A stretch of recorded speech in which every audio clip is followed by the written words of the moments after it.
Hi all, and welcome to my vlog for Seminar 4 on drills. I'm going to take a look at the straight leg march. I'm going to break the skill down to see how we can use the drill in order to improve our mobility and skills relevant to sprinting. I've performed the drill myself and videoed it from a couple of angles.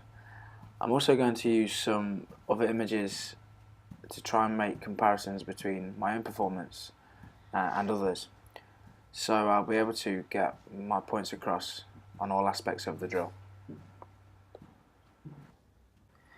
The drill is performed in a marching action with flexion at the hip whilst the knee is extended and the ankle is dorsiflexed, the toe pointing back to the nose.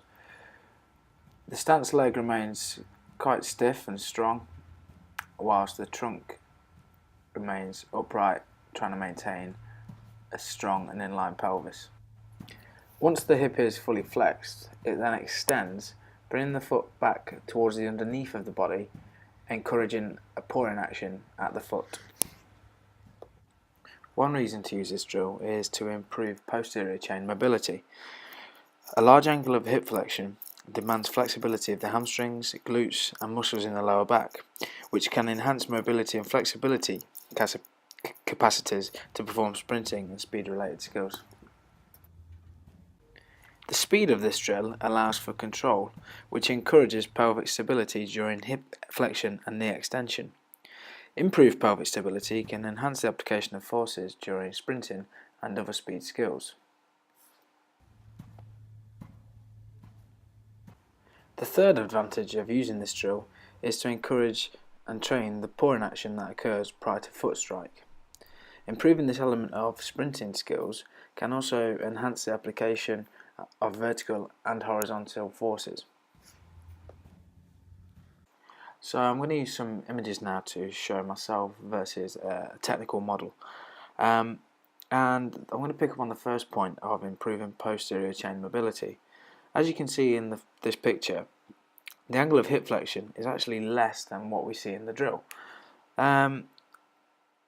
This is a way of using the drill to overload flexibility through the hamstrings, glutes and the muscles of the lower back. Also, what we see in the drill is that the knee is extended, and this increases the length of the hamstring.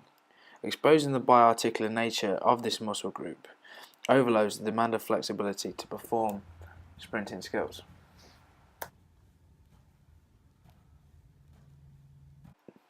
So, as I've picked up on already, excessive movement at the pelvis can reduce the application of forces during sprinting. And in the image of Jamili sprinting here, what I've tried to show is good alignment at the pelvis during stance phase. Now, this isn't to suggest that movement at the pelvis will be to the detriment of sprinting or speed, but musculature of the trunk or poor recruitment of musculature at the trunk and the hips can cause poor pelvic stability. So by using the drill, we can improve recruitment of the abdominal muscle groups, erector spinae and glutes, so to improve pelvic stability and application of force and speed.